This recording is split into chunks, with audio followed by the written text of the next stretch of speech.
Good morning, everyone. We're glad you're here this morning. Welcome to CSL Boise, Idaho. It's a beautiful spring day.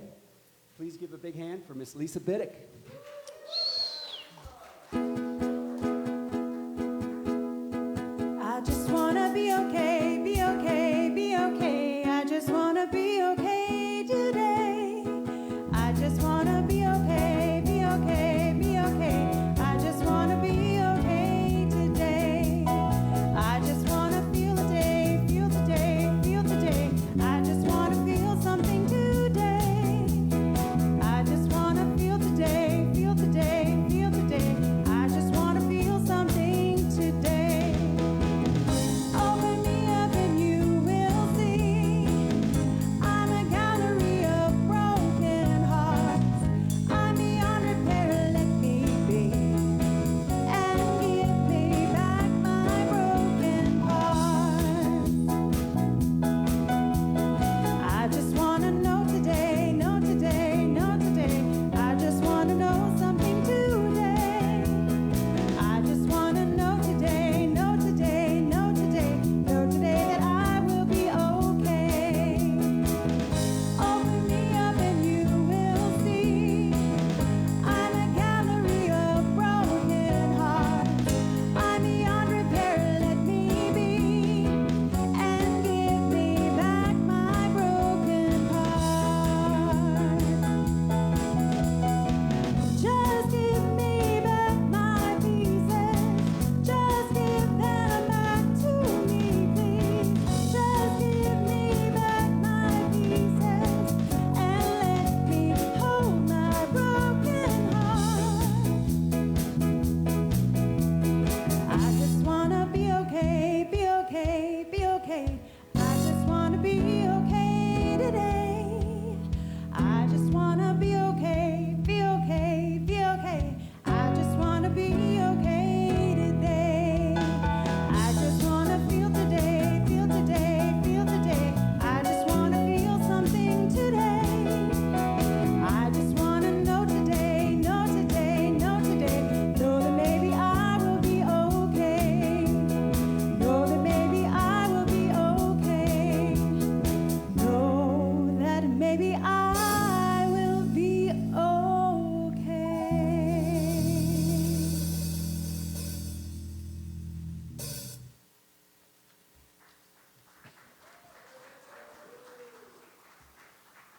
Good morning, everyone, and welcome to the Center for Spiritual Living. Let's just relax a little bit in our seats right now. Let's just take a deep breath, and let's just have a check-in to see how we're doing this morning. Oh, with everything that's going on in the world, we are right here, right now, in the perfect place, aren't we? So just absolutely know that you will be okay, you are okay, God is good, and good is God. Everything that we need, everything is right here at our fingertips right now. And as I move into spiritual practices, I would like you to just remain relaxed. Just listen to the words that I'm saying for the candle lighting and know that all is well in our world. It is my honor to introduce Phil Bowden, who will light the world religions candles from the Christ candle.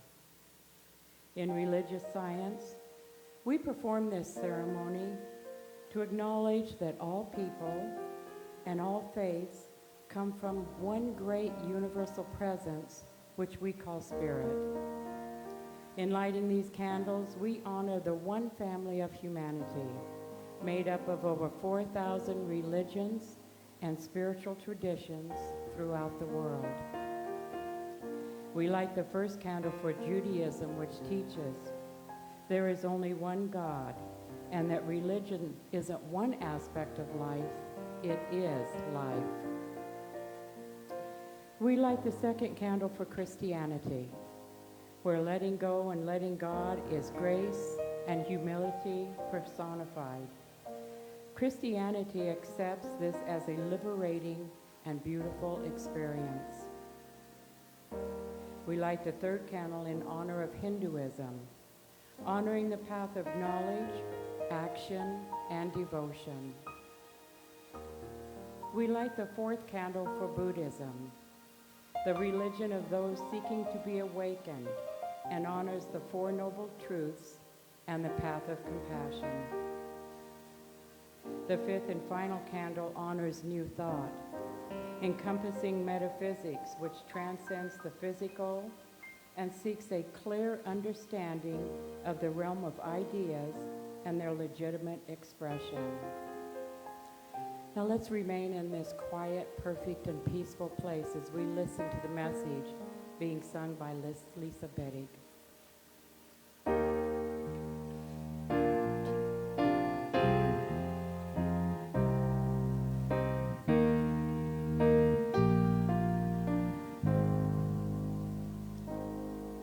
Be still and know that I'm with you.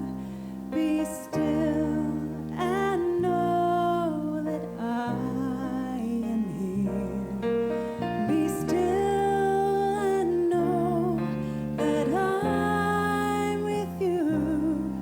Be still and know. When darkness comes upon you and covers you with fear and shame, be still and know that I'm with you, and I will say your name. If terror falls upon your bed and sleep no longer comes, remember all the words I said. Be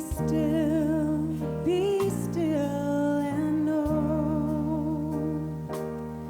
And when you go through the valley and the shadow comes down from the hill, if morning never comes to be still, be still, be still.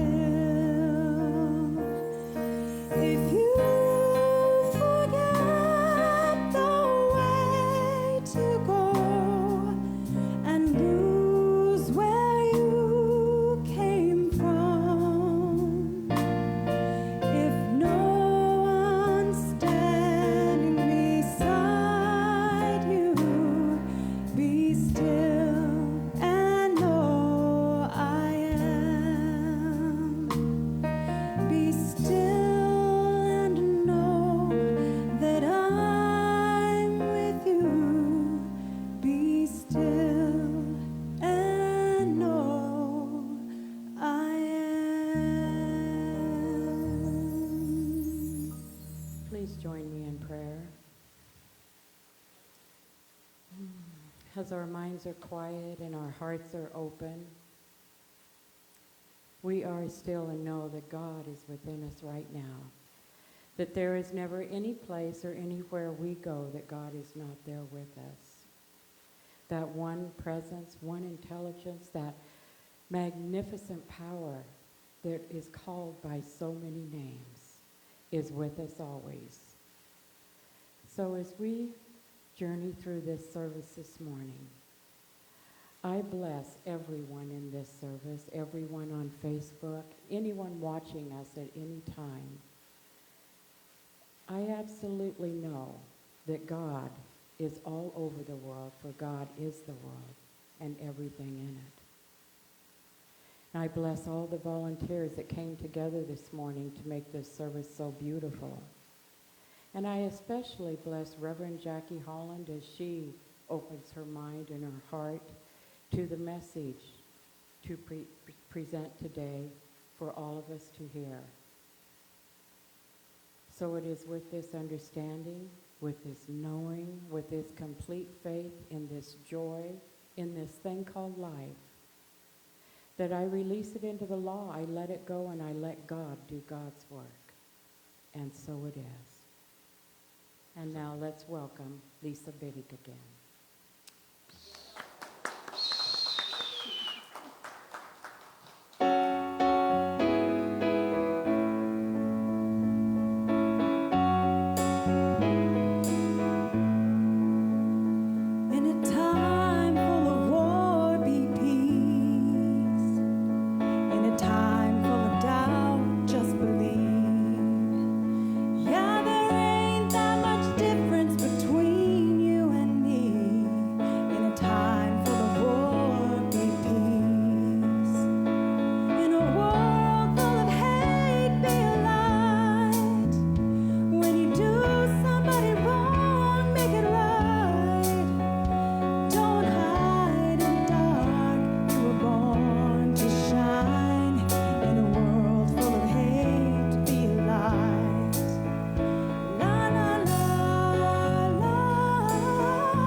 Lisa Biddick, ladies and gentlemen, the singing angel of the CSL Boise. Isn't it great to see our musicians' faces? Huh? This morning, Rex Miller, of course, your musical director, with Phil Bowden on the drums, and Ted McClurg, of course, holding the bass. Let's just give our band and our wonderful musician, Lisa, a hand. So good morning. Good morning. It's been a little bit of a frazzled morning for me with phone calls from back east and time differences and sort of craziness. But I just want to tell you that I'm so glad that you're here, safely distancing, not wearing your mask. Oh, it's so wonderful to see people's faces. Hello. Oh, hello. I know that seems silly, but after a year of looking at masked faces, it's wonderful to have you safely distancing. For those of you who are joining us this morning on Facebook Live, I'm Reverend Jackie Holland, and thank you so much for joining us this morning in beautiful Boise, Idaho, at the Center for Spiritual Living, where we are meeting in person, safely distancing, finally taking our masks off when we're in our seats to explain why the excitement about the masks. So I alluded to a frantic morning, which always works out with the talk that I had already decided to give. Yes, that's the law of the law of attraction that just brings to you more lessons, more things that you need to take a look at. I'm having some challenges, let's just say challenges in my personal life, having nothing to do with the church, really mostly family stuff. And this morning I was thinking about that and just realizing that there comes a time in your life where you recognize that you have no power over how things are transpiring. And you can either accept that, I can either accept that, and go through life, yes, or I can continue to do what most of us will always continue to do, which is to try to exert this non-existent power or control anyway. Anybody, or am I alone in that with this? Thank you very much. I see a few little hands tentatively raised because, after all, we don't want people to think that we're controlled, which is not the same as power. So today we're going to talk a little bit about power. And as I was having some conversations last week with some individuals about what was going on for me, it was interesting to me that so many people will say, well, now, even though we've been in religious science for a lot of years, so many people will say, well, now Reverend Jackie, God never gives you more than you can handle. And I wonder how many times have I said that? And did it fall on the same heart that it fell on my heart? You know where I'm going with this, Or here was really a good one. Well, what is unfolding in perfect and divine ways, and it's God's will. Really, it's God's will for unhappiness and sadness, and really, I want to scream back, but of course I do not. And it reminds me of a story that I heard many, many years ago about a man who starved to death in his pickup truck in Wyoming. I think it was Wyoming. Actually, I read this when I lived in Southern California, so Wyoming, Idaho, Oregon, they were all the same to me. It was one of those states, okay? One of those snowy states of which now I understand about. But anyway, he was in a snowdrift. He got stuck in a snowdrift, and he sat in his truck for several weeks. He actually survived for several weeks, waiting for someone to come and rescue him. And he wrote in his diary, he wrote letters to his family, to his children, to his wife. And in his letters to them, he would say things like, I know that this is God's will, and I'll get out of this only if it's God's will. And if it's God's will, someone will come and save me, and so forth. And of course, during this time, he sat there wondering, was it going to be God's will for him to live? And finally, he died of starvation, as many of you remember reading this story about maybe 15 or 20 years ago. When someone finally did find him, he was only 100-yard walk from a clear road that he could have gotten to find help. 100 yards of snow and the wrong idea about God caused that man, in my opinion, the difference between his life and his death. Starvation did not kill that man. His theology did. His erroneous beliefs about this fictitious being in the sky somewhere that is literally watching your life and making decisions about you and your everyday affairs. As religious scientists, we know absolutely that this is not the case. And what we know is that there is a power and a presence in the universe that is for our good, called by God, known by so many different names.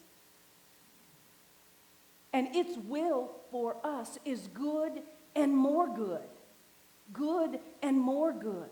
Abundance and prosperity and joy and love and life and more good. That's God's will for us. Not to make a decision whether you will or will not be sitting in a truck on your way back to Michigan. Michigan or Wisconsin? Michigan? Michigan. I get them confused. Once again, they're all the same to me if I'm not living there. The thing is, I'm saying here, God's will is for us to have good and more good.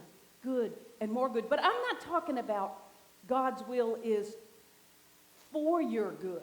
There's a difference in for your good. You know the kind of for your good that I'm talking about here? You know, it's not like God is looking down and saying, okay, Jackie, I'm going to do something for your good, and I'm going to force you on that elliptical machine and on that keto diet. Watch out. That's not the kind of God's good will that I'm speaking about. I'm talking about a spiritual goodwill. I am talking about the idea, as we know in religious science, that we are given the power to create good and more good in our life. And I want you to hear the magical word in that sentence is we are given the power to create good and more good in our lives. No matter what's going on out there, no matter what someone else is doing, no matter what roadblocks we may find in our life, there is good and more good, and we have the power to create it if we will release this idea of control or force and embrace this idea of spiritual power. Spiritual power, you know, we know what this means. If you have not read Genesis recently in the Christian Bible, I so encourage you to go and read Genesis. Go and read Genesis. Genesis, in this, we are told absolutely that God created something out of nothing. God created something out of nothing. So if your life is feeling like nothing, if you're feeling like you have nothing you can hold on to, nothing you can love, nothing you have power over, good for you.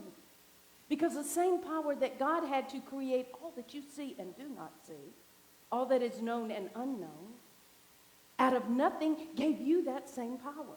You have that same power. Go back and read the book. It's really great. It's really in the book of Genesis. Here's what we read. And God said, let us make human in our image. By the way, notice that word, our image. He didn't say, let's make human in my image. Now, you have to take the metaphysical Bible class with me to understand what God's talking about there.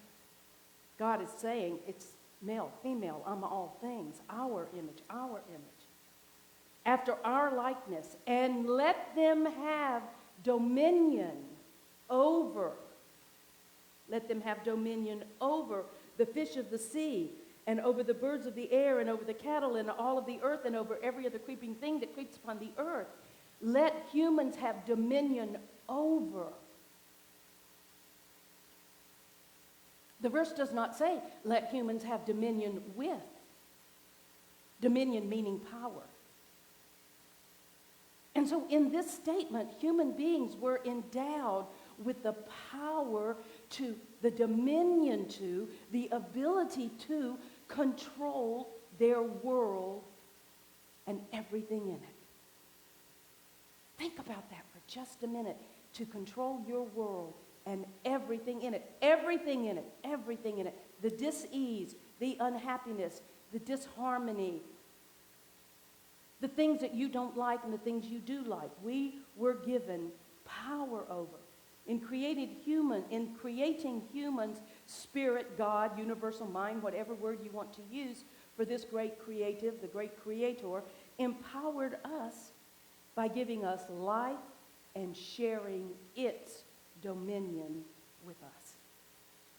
So in my dark moments, when I think about this, I say to myself, I don't have any power here, I don't have any control here, and the echo of spirit laughing is very loud, because that's all you do have. That's all you do have, is dominion over your life and everything in it. And this is the power that we in religious science of mind, ancient wisdom, new thought, whatever you want to call us, this is the power that we use to transform our lives and therefore change the life of the world. Power, the ultimate power. If we try to understand the power of God and we look at its implications, we can understand a little bit more our own power. Our own power. You see, God's power is ambivalent. Now, I know, that's odd, isn't it? The word ambivalent to use for God's power. But look at the word ambivalent. A-M-B-I, valent, V-A-L-E-N-T, meaning two values, two senses to the power of God, meaning power over, able to control our environment, And the other power is power with, which is to work with others, to co-create with other people. So we have the power over our world, and we have the power with our world.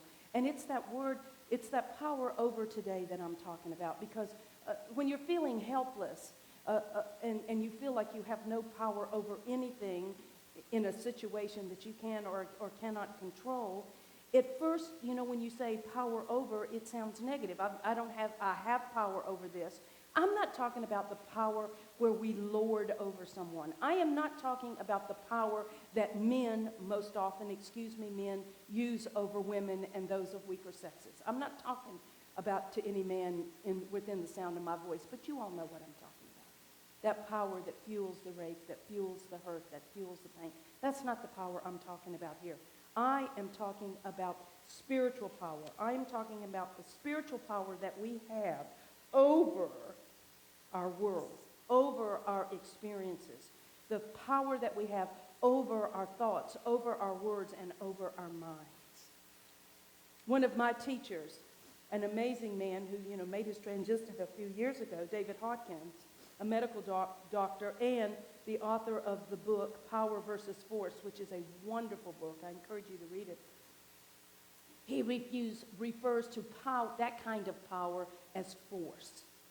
He says that's called force. That's not power. So whenever we are attempting to try to get someone else to do what we want, or even attempting to make the universe work in a certain way, we're using force. We're not talking about force. I am talking about true power. The true power that comes with responsibility, that says you are in control of your life, and how you use that power is completely and totally up to you. You can use it in a positive way, or you can use it in a negative way. But if we are still acting like and thinking and believing that other people hold the strings, or even that God up there is some puppet master pulling at your strings and God's will for you to have a certain kind of life, then we got to go back to step one, and we've got to understand that it is not that we don't have power. It is that we have given up our power. And we've given it up without a struggle. If we believe any of those things, that it's God's will, or other people are in control and we aren't, then we have, without a struggle, a murmur, or a word of any type, given up our spiritual power. So what I'm really talking about today is spiritual power. Ernest Holmes said that freedom is responsibility, and that it is the ultimate way to know that we are free when we take on responsibility. Now, what's taking on responsibility mean?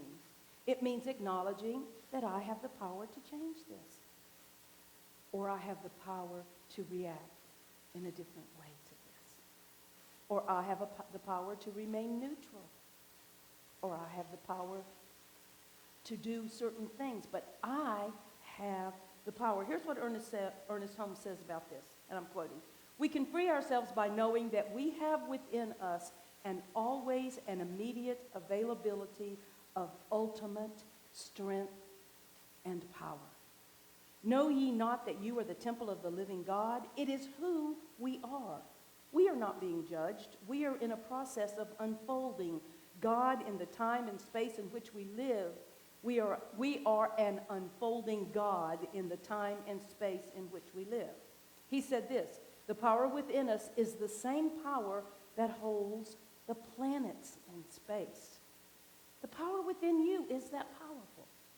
There is only one power in the universe, he went on to say. There is no power for evil in the world. There is evil, yes, but it has no reality of its own. Evil is only an outpicturing of our ignorance. Remember that, Ophelia. That's an important statement for you to know on your practitioner exam in a few weeks. Evil is only an outpicturing of our ignorance. It is only an outpicturing of something we have believed. But now you have the power to change what you believe. Now you know that you have that power. We are free to change it. We have the power to change our minds, he says. We have the power to change the way we look at life. He goes on and says this, in our ignorance of this truth, we have misused the highest power we possess. And so great is this power, so complete is our freedom in it, that the misuse of this power has brought upon us the very conditions from which we suffer. Do I need to repeat that one? That is so good. Listen to me. He says this.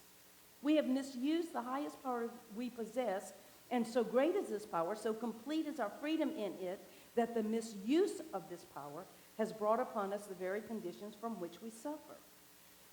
We suffer because we created our own reality by giving up our power or by misusing this power. Okay, this is big, guys, to me. Here's what he says. It's not God punishing us. It's only a reflection. It's only feedback. The power which appears to bind us is the only power in the universe. It is the only power that can free us. We suffer not because suffering is imposed upon us, but because we are ignorant of our true nature. We are ignorant of our true power. We've misused the power. We've misused it. We've misused it so much in our lives, and we have created, by the way, by the appropriate use of this power, we have created the good things in our lives. I'm sure there are people sitting in this room that say, I have nothing bad going on for me. Yay me, yay you. You have created magnificence through the use of your power. Not force, but power. So when I'm speaking of power in this case, I'm talking about power as a quality of God. Power as a spiritual quality. I'm talking about that moment when you divine your human self and you align your divine intention with your human self and your divine self using your power. That moment when we align who we are with the spiritual truth of who we are. The spiritual understanding that all we are is creative, and everything, every thought, every word, every deed is creating our life, is creating our experience. I alluded to Ophelia because Ophelia Ramirez is being seated for her practitioner exam and then her practitioner panels later this summer. And I love watching our practitioners as they step into their power. I watch them as they tentatively step in through their classes, and then they tentatively step in through their taking their exam, and then the panel gives them a little bit more confidence, and then the day comes when our new practitioners, now our practitioners are you matriculated 3 years ago, didn't you, Deborah? 3 years or so, 4 almost, 4 years ago. Or how many years? They've been here a long time. The point I'm making is I watch them on their very first time where they sit down with another individual and they do spiritual mind treatment for the first time as a practitioner. And I remember so well mine. My first time as a practitioner sitting in the prayer room down at Agape, and my very first real person. Oh, we had done a lot of rehearsals. We had done a lot of praying in class and so forth. But the real person, the person you don't know, the person that's sitting right in front of you, and they sit down and you start to pray. And every practitioner, myself included, we all think, really? Really? Is what I just prayed for going to happen? I mean, really? Am I that powerful? Now, maybe they don't say it quite in those ways, but there is that moment, like, wow, what I'm really speaking is really going to happen. In fact, it's happening even as I speak. And then it does. And what I'm trying to say here is that it doesn't take a license or a panel or a class to know that that same power is yours. That same moment when you think about what you've just said or what you've just thought or perhaps what you've just done, and you say to yourself, wow, is this really going to happen? And then it does. Do you know what I'm talking about? I'm talking about the fact that you've been thinking about somebody for so long, and all of a sudden, they phone call you. They give you a phone call, right? We've all had that experience. It's because you called them forth by the power of your intention. That's how powerful you are. The person who goes to see the doctor, and the doctor says, I've got bad news for you, and she says, you're not talking to me. You're not talking to me. Because there's something that I know, that I've got the power to circumvent any human thing that is going on here. That's the power that I'm talking about. I'm talking about that spiritual power that can grab hold of anything. Look, does anybody have anything negative going on in your life? I'm not going to ask you to share it, but just think to yourself and nod your head if maybe there's one or two things that you'd like to change in your life. No? Nobody? Wow, do I have a church. Man, practitioners, we're good. I'm just saying we're good. The reality is this. Probably there's something in your life you'd like to see change. And here's what I want to point out to you. I want to point this out. That for all of us who are creating negative in our lives, look at how powerful you are. Wow. You created that. I know you don't want to hear it. I get it. I don't want to hear that I created what's going on for me either. I want to blame other people in my life. I want to blame those other sisters and other family members. But hey, listen to me. I'm the creator of my life, nobody else. And so I have to say, wow, look how powerful you are to have created this. Now, what are we going to do? We're going to use that spiritual, powerful, creative force to transform whatever we want to change in our lives. We have to be careful that we don't fall into the trap of believing that there's a God out there that has a certain will for you that is in any way negative, unhappy, filled with illness, or any darkness. That spirit of life does not exist. It does not. You don't have to believe anything else I say. But I am beseeching you to know with me that the God that created our world created only goodness, and that everything else is created humanly. And if we created that humanly, we can change it humanly and spiritually. We can use this power. We've all heard it's God's will. Have you ever noticed that that's usually when something bad's going on? When was the last time that you shared with your girlfriend, your boyfriend, your family, this great thing just happened to me, and somebody said, oh, it's God's will? Have you ever noticed that those individuals, and I'm not criticizing any faith or theology, but the faith and theology that teaches that is emphasizing that God's will is negative. Yet we know this is not true. I am reminded all the time of parents who raise children. I think about my mother-in-law, Mrs. Boyce, Marcy Boyce. I remember one time after I had been married to her son for maybe 3 or 4 years, and he was going into the Air Force, and he had a physical, and the Air Force said to him, oh, you know you have a heart murmur, and you've probably had it since you were a child. And so he goes home and he says to his mom, hey, Mom, you know I have a heart murmur. Did you know that? And she said, of course I know that, son. Why did you never tell me, he said? Because we didn't want to reinforce that negativity in your life. We wanted you to play sports and to be a regular person. We did not want to. And I think about the kids. I think about this one little kid next door, and I would hear him say something to his mother like, Mom, can I eat that or will it make me sick? Why would somebody teach their child that? Now, if your child is allergic to that's we're talking a different story. But instead of reinforcing the negative,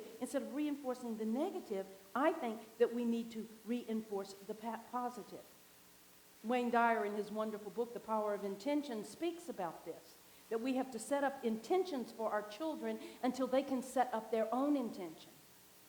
And many adults need to take a look at their intention. In his wonderful book, when I read this, when he said this, we have to always look, he wrote, Wayne Dyer wrote this, we have to always look for what makes us feel good. Now, at the time, I was married to a man who suffered from an addiction, and that sentence went all over me. That went all over me. I was like, no. You know, look, drugs make you feel good. This makes you feel good. Alcohol, you know what? No, Wayne. You don't need to always look for what makes us feel good. But then I had to go back and reread it. I had to go back and read what he was really saying. What he was saying is that we have to always look for what makes us feel spiritually good, that makes us feel sacred and holy and good. It startled me, but now I know what it means. When we go into something, we need to say, will it make me feel spiritually good? Will it enhance my life and the life of those that are around me? If we could teach our children that, and if we could teach our children that they have the power to control their world. Sometimes I think having power feels like it's a lot of work, but I'm not talking about that kind of power where you have to force, this is a powerful person. No, I don't mean that. I'm talking about the kind of power that comes from knowing that your divine inheritance is the creative power of God itself. Your divine inheritance is the creative power of God itself. This is hard for so many of us because we don't often want to take responsibility for when we've created something that is not in our highest and best. But I say that's just a message. I say that's just a road sign. I say that's just something trying to tell you to make a U-turn or turn left or right or whatever you need to do to change using that divine power that God has given to us. And what is that power? Once again, Genesis told us. In Genesis, we read it clearly. Clearly, concisely, unequivocally, with no question about what is meant by our power. It is the Word. God spoke the Word, and the Word was made form. Now, I doubt very much that there was a figure up there speaking with a mouth. So what we're really saying is thought. Thought. God thought, and the world became form.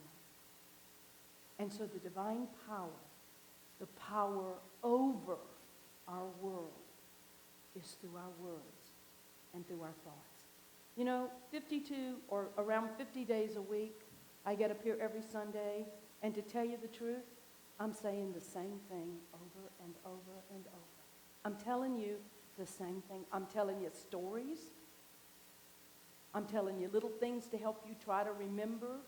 But the reality is that we have only one thing that we are teaching in this faith. Well, we have a lot of things, but the main thing that we are teaching here is that you have dominion over your life through the power of your word, through the power of your thought, through the power of your belief. I keep thinking about that story or cartoon that I saw about the old woman in town who had passed, and the question was who was going to inherit her parrot, because this woman was known for her saucy comments. My grandmother used to say something like this, and my grandmother Rima never had a bad thing to say about anybody. I swear, I don't know how somebody can be such a saint, but my grandmother used to say, when I would say something negative, she'd say something like, well, now, how would you feel if you saw that on the front cover of the Fayetteville Observer tomorrow? That was a newspaper. You know, the message here is don't say something that you don't want to see printed in your newspaper tomorrow, or that you don't want your parrot to repeat or your dogs to let somebody else know what you have been saying. Start listening to yourself. Start noticing what you're saying, what you're thinking, what you're believing, how you're acting out, recognizing that every single word that we speak is an affirmation. Not about the person we're speaking of, but about ourselves. That every word that comes out of our mouth is an affirmation to the universe that always says yes, but the universe doesn't understand that you intended it for it to be directed at Deborah. And so the universe can only say yes to you. Pay attention to our words, to our thoughts, to our beliefs. Pay attention. We all know the studies that David Hawkins, again, I'm referring to David Hawkins from his book, Power versus Force. He is the individual who taught us all in the early days of religious science, you might remember, where you would stand and if you had a negative thought and you'd put your arm out, and if you had a negative thought, he would push on you and it'd go down. You remember that? And then if you had a positive thought, he would push on it and it would stay strong. I thought that was all so much California blankety blank. Insert saucy words here. No, seriously, I did. No, seriously, I did. I was like, oh, come on. And I would watch him do it, like in a workshop or something, and I would say, those people like him. They're like on his side. And he saw my skeptical face going. And he said, come up. Honest to Pete, he did. And I went up. Think a negative thought? I couldn't hold it up for the life of me. Think a positive thought? I couldn't get it down for the life of me. So, listen, physically, test it with somebody at your house today, at your home today. Test it. You can't exactly do it to yourself, but test it. I used to do it with the teens all the time when I ran the teen group. They were like shocked by it. And by the way, this is an interesting thing, that you can get a group of people together in a line, and you can have all of them think positive and negative thoughts and all of their arms at the same. I'm telling you, try it. I used to do it with the teens all the time. Here's the thing I want to say. Watch our words. Watch our thoughts. Watch who we are. Imagine, if you will, that your iPhone is strapped on you all the time with the camera turned to, what is that, self-portrait? Think about this. We should be living our lives as if that iPhone is turned on record, and at the end of the night, we're going to get to hear all the negative things and thoughts that we've had all day long. You want to change your life, my friends. You want to change your life, then what you have to do is carry the positive as much as you can. Okay, so, I used to go crazy when I first came into this philosophy. I thought all this was just such nonsense. And I would say, look, I can't control my negative thoughts. And then one of my earliest teachers said to me, well, then good. Once you catch yourself having a negative thought or saying a negative word, then just say cancel, cancel, cancel. Or as Ernest Holmes would say, the nature abhors a vacuum. Once you cancel it, put in a positive, put in a positive, put in a positive. Focus on your power. Watch your world change. Watch everything start to happen when you say it, when you believe it, when you focus on it, rather than focusing on the things that are not there, the things that you don't know are going to happen. They may not. Our words really do have power for ourselves and for other people in our world. I'm reminded so much of how our power can influence other people. Our positive belief can help someone else who's standing in the darkness. Not God's will, but it's God's will that you be happy. It's God's will. It's God's purpose. It's God's life through you. Those are the affirmations. Those are the beliefs that we can give to other people. It's a little bit about the group of frogs that were traveling through the woods. You know this silly little story. And two of them fell into a deep pit. And all the other frogs gathered around the top of the pit. And they were watching the two frogs that were in there. When they saw how deep it was, they told the two frogs. Some of the people said, oh my God. Some of the frogs said, oh my goodness, you're as good as dead now. You're dead. There's no way you're going to get out. The two frogs ignored the comments and tried to jump out of the pit with all of their might. And the other frogs kept telling them to stop, that they were as good as dead. You know, we've all got friends like that, don't we? Finally, one of the frogs took heed to what the other frogs were saying, and he gave up. And he fell down, and he died, of course. The other frog continued to jump as hard as he could. Once again, the crowd of frogs yelled at him to stop the pain and just die. But he kept jumping harder and harder, and he finally made it out. When he made it out, the other frog said, "Didn't you hear us? I mean, how did you do this?" And the frog said, "I'm sorry, I didn't hear a word you said. I'm deaf." This is what I'm trying to say. We can have, and we do have, the power over our own words. We do, whether we use it or not. It's up to you. It's up to me. We do have it. And we know that there is the power of life and death in our tongues, in our words, and our thoughts. If you can control your thoughts and control your words, you can control your life. We know that. How we use it is completely and totally up to you. This isn't a power that's given to just people in power. That's not what it's given to all of us. It's our God-given inheritance, and it's up to us to use it or not. But we cannot always control the words that come out of other people. And we cannot always control the thoughts that other people hold for us. We simply cannot. And so, like that frog, we have to develop the ability to only hear that which is powerful. Only hear that which is sufficient to our vision, to our purpose, to our love. So, number one, you can control your words, your thoughts, most of the time. And in those times when you cannot, I invite you to call a practitioner, a minister, or a good friend, a positive good friend, that will listen to you and will not tell you that it's God's will for you to suffer. In those moments when you cannot seem to get the right words, the right idea, to just stop and say, who do I know that can lend their power to me? Can I step out on their power while I find my own? Can I step out on their consciousness? That's what practitioners are for. Ministers and friends, that's what they're for. And the second thing that we can do is that we can remember that there is a power for good in the universe. There is a power for good in the universe. And it is greater than we are. And we can use it, and it can use us. When we really get that we are living in a friendly, supportive, and loving universe, then even in those moments when we say the wrong thing, when we do the wrong thing, when we believe the less empowering belief system, we can realize that there is a universe that is greater than we are. There is a power that's greater than we are. And so we can step into that and allow it to have its way through us.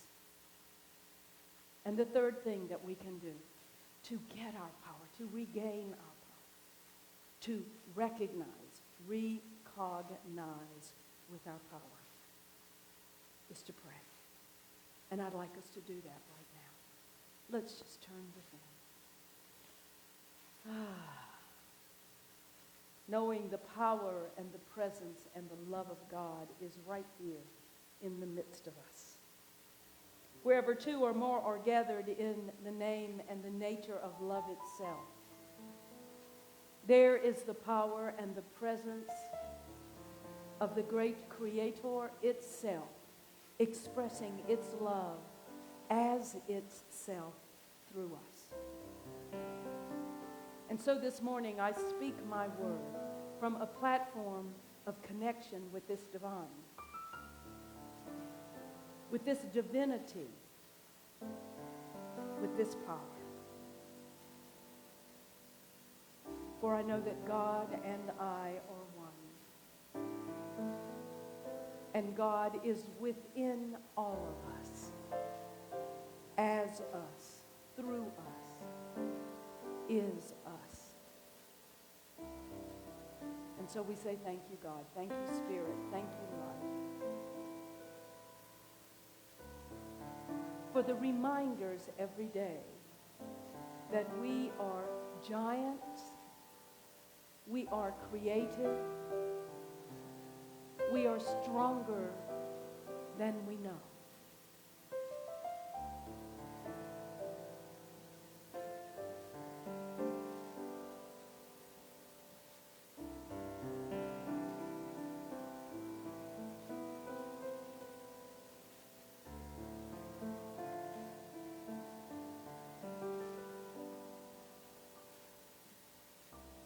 So the Spirit of life that is within us, surging through our very hearts, our minds.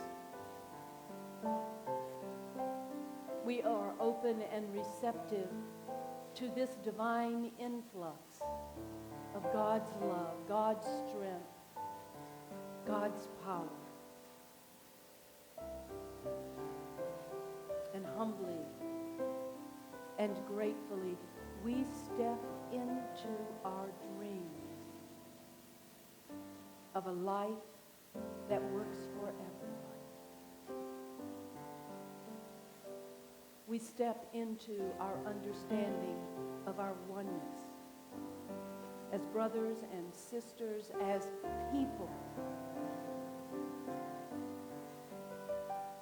who are connected by this one power called love. How good and very good it is to know that there is no separation between the great Creator and its beloved creations. No separation between us and each other. And so in these moments of darkness, as we hold India in our prayers this morning, not only India, but other countries that are experiencing horrific rises in the COVID-19. But particularly this morning, we are surrounding India with our prayers, with our love, with our strength, and with our absolute knowing that God is there, comforting all of the hundreds of thousands of families that have lost loved ones this week. Almost 400,000 new cases a day in India of COVID-19. And so we don't stand in fear, we stand in power as we send our love there, our healing energy into all the places on planet Earth where there is a need for prayer of wholeness and healing of the body temple. We say thank you, God, for this. Thank you, God, for the safety and the security of our own loved ones in this country and around the world. And so we stand firm in our understanding that in spite of appearances, God is all there is. God is all there is, all there has ever been, and all there ever will be, even in these times of difficulty. And so we bless the prayers that have been received here at the Center for Spiritual Living for disrupted relationships. God is there. For new businesses, the success and energy of Spirit is fueling this now. For concerns of the body temple, we know that the great physician is even right now revealing its wholeness through our body temples.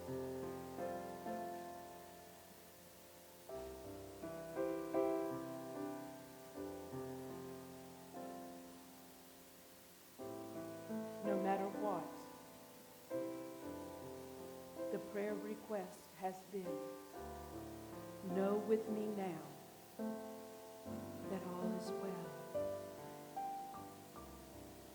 because all is God. You take a deep breath into this prayer vortex, and now quietly in our hearts and minds, we just place the words, the names, the circumstance in the prayer vortex. God does not need to know what already does.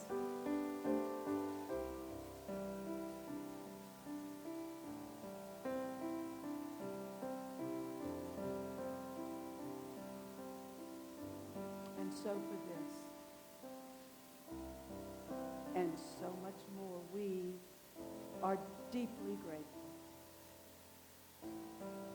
for this power, this presence, this love. And so it is. Amen. Amen.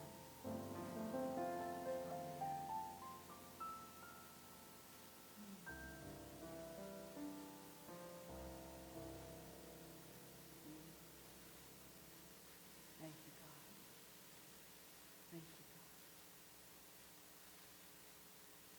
God. Oh, church is filled with such happiness, such wonderful events, and often filled with sadness as well. And it's a little bit of sadness today that I tell all of you who do not know, but our beloved Beverly Ballard is going back to Michigan for a few months. How many months are you going to be gone, girl?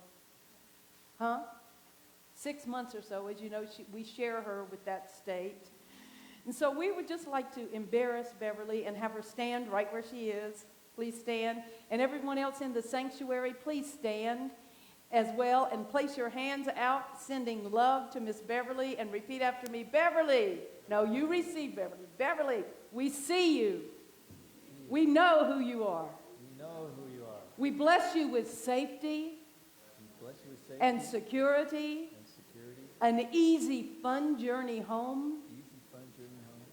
and a quick, fun journey back to us this fall. Fun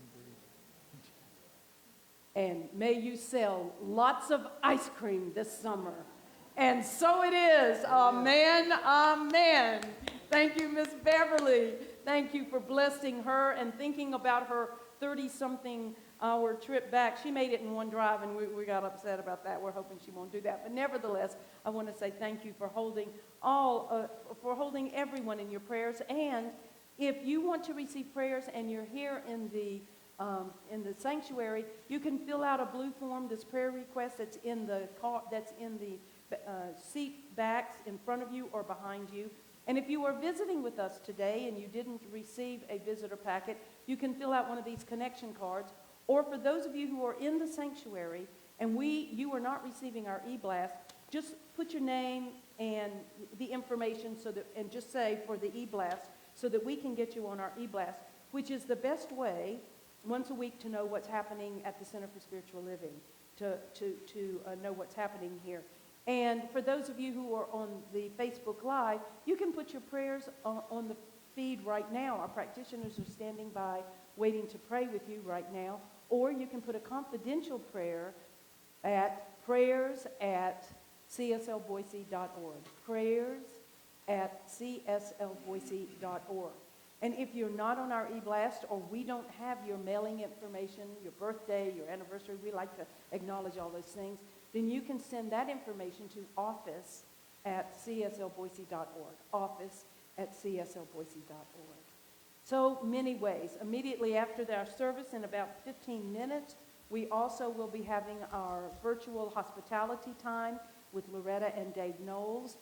Just jump on our Zoom call. If you don't know how to get on that Zoom call, go to cslboise.org, click on the e-blast that is posted there, and scroll down it and find Hospitality Hour, and then just click on the Zoom, and it'll take you right there, and you'll get to see the faces of everybody else. We so look forward to having hospitality again very soon here at the center, but as you know, the CDC is still requesting that we withhold that. A quick reminder that if the weather allows, this morning it was too cold, but we are beginning our noon meditations in our meditation garden, which is on the northwest corner of our church, at 10 o'clock with our practitioner. We'll be out there meditating and praying with you for about 15 minutes, so come at 10 o'clock and meditate. We still are not having a children's church, but we will slowly be opening.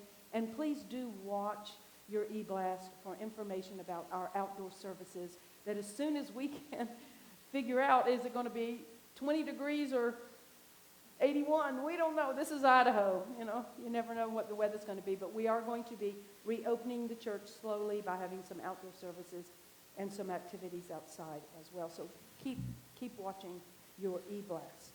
This morning we have been so beautifully supported by so many different people. You've been hearing me talk about our new technology. Well, the camera's up in the back. The cables are run. We did a test run yesterday, but unfortunately we don't have enough. What is it, Donna? We don't have enough bandwidth. Yeah, unfortunately our internet provider has given us all that they can.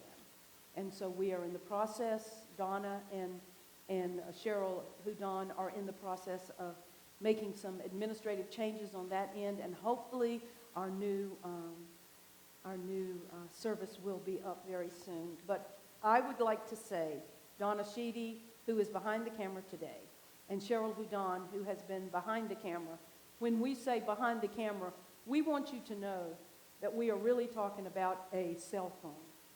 So for over a year, these two women, don't you think they've done a remarkable job? Don't you think? And we had less than 2 weeks to get it set up, and every week they've improved things. But you're going to be so excited about our new technology that hopefully in the next week or two will be coming out. It'll make this live so much better for you. And for those of you who watch us and stay with us faithfully, thank you. We'd love it if you'd put your name and where you're from so that we can see you. We get these numbers every week, but we don't always know who you are. So thank you so much. And I also will remind you that we are still in the fundraising phase for our air conditioner heater, which we expect to be placed on our roof sometime this week. As you know, we had to replace 2. We have fully funded 1 1/4. So we are still raising funds for our air conditioner and heater. So if you want to contribute to that matching fund, please just write on your check or however you give to the church, special fund, and we know what that's for. I'd like to remind you that is usually over and above your operating giving, because the church still has lots of operating expenses to go. And thank you so much for your support of the Center for Spiritual Living during these months. We have stayed afloat. We are even in the black a little bit. And so we're deeply grateful to all of you for not only your financial support, but for your consciousness and your love and your prayer work for the Center for Spiritual Living that keeps all of our many ministries alive and going. This represents just a little bit that came in this week, actually. Nice, huh? This represents the money that's come in through our through either bill pay at your church, at your bank. Well, some people think their bank is their church. Am I right? No, I'm just saying. An easy way to give to this church is just to tell your bill pay to just send it whenever you want, or whatever amount you want, and then it just comes automatically.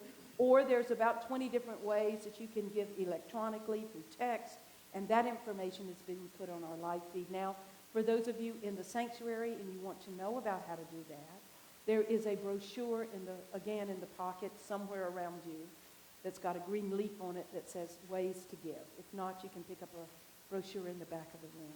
It's wonderful for me to be able to talk to people in the sanctuary about things. Thank you for being with us today, and thank you for joining us on Facebook Live. If you like what you see, please do share it.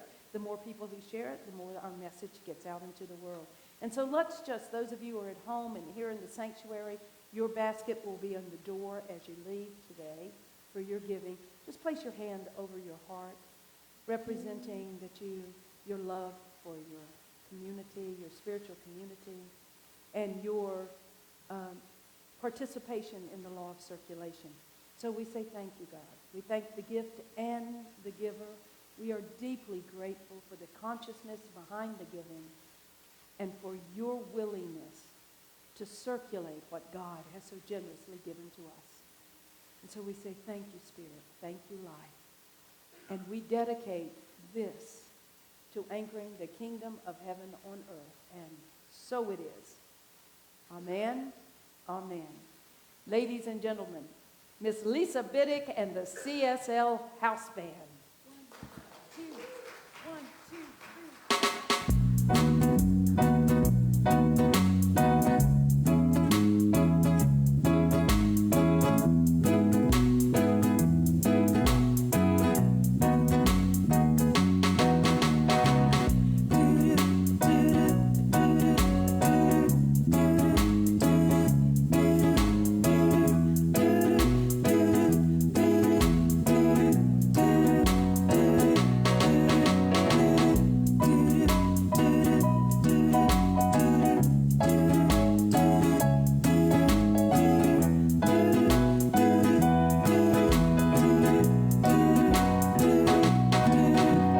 Here's a little song I wrote. You might want to sing it note for note, but don't worry. Be happy. In every life you have some trouble, but when you worry you make it double. Don't worry. Don't worry, Be happy. just be happy.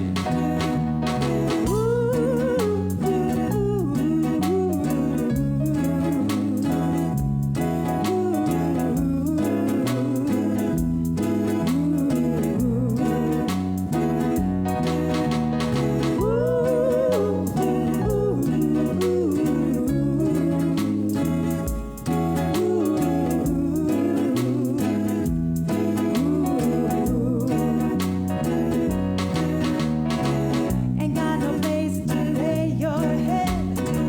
Somebody came and took your bed, but don't worry. Don't worry, Be happy. just be happy. Landlord said your rent is late. He may have to litigate, but don't worry. Don't worry, Be happy. just be happy.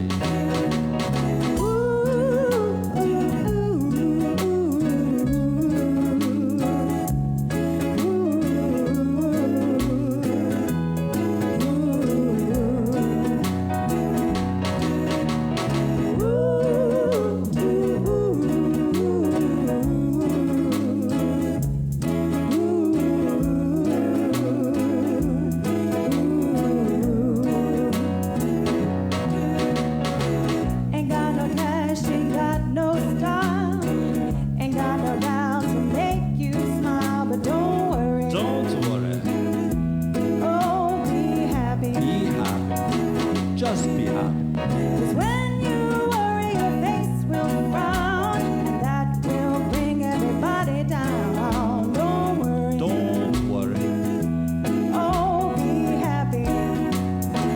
be happy.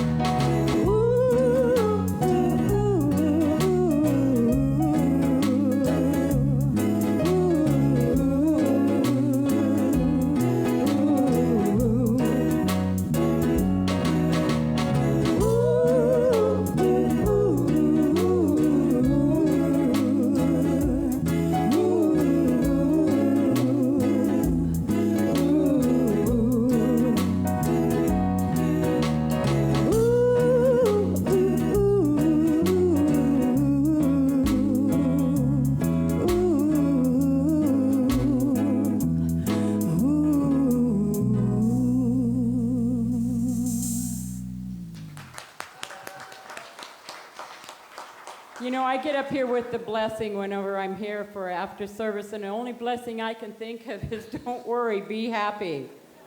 Right, Rex? Absolutely, be Peace and happy. blessings. 1, 2, 3, 4.